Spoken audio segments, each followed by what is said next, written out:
Hello, ഇന്ന് ഞങ്ങളുടെ വീട്ടിൽ തന്നെ ഉണ്ടായ ഒരു ആത്തിച്ചക്കയാണ് കേട്ടോ. ആത്തിച്ചക്കയെന്നും സീതളപ്പഴം എന്നൊക്കെ പറയും. വേറെ ഏതെങ്കിലും പേരുണ്ടെങ്കിൽ നിങ്ങൾ പറയണേ. മണം എൻ്റെ മൂക്കിലടിച്ച് എനിക്ക് കൊതി വന്നിട്ടായി കേട്ടോ. അങ്ങനെ ഞാൻ ഇത് പൊളിച്ചായിരുന്നേ. നല്ല മണമാണ്. അത് കഴിക്കാൻ തന്നെ കൊതിയായിട്ട് വയ്യ കേട്ടോ. എനിക്ക് ഏറ്റവും ഇഷ്ടപ്പെട്ട ഒരു ഫ്രൂട്ടാണ് കേട്ടോ ഈ ഒരു ആത്തിച്ചക്ക. പൊളിച്ചപ്പോഴേ എനിക്ക് കൊതി വന്നിട്ടായി കേട്ടോ. അപ്പോൾ നമുക്കൊന്ന് കഴിച്ച് നോക്കിയാലോ. അപ്പോൾ അതുപോലെ തന്നെ കഴിക്കുമ്പോൾ ഈ ഇതിനകത്തുള്ള ഒരു സീഡ് ഉണ്ടല്ലോ, ഈ ഒരു കറുത്ത സീഡ്, അതില്ലായിരുന്നെങ്കിൽ എത്ര നല്ലതായിരുന്നല്ലേ. കഴിക്കാനും നല്ല എളുപ്പം, അത്രയും ടേസ്റ്റും കൂടുതലായിരുന്നേനെ. നല്ല മധുരമുള്ളൊരു ഫ്രൂട്ടാണ്.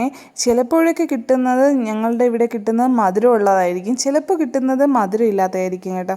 ഈ മഴക്കാല സീസണിലൊക്കെ കിട്ടുന്നത് അത്ര മധുരം കാണത്തില്ലേ. ഇപ്പോൾ എന്താണെന്നറിയില്ല, എനിക്ക് തോന്നുന്നു വെയിലൊക്കെ ഉള്ളതുകൊണ്ടായിരിക്കാം. നല്ല മധുരമുള്ളൊരു ഫ്രൂട്ടായിരുന്നു കേട്ടോ നമുക്കിപ്പോൾ കിട്ടിയത്.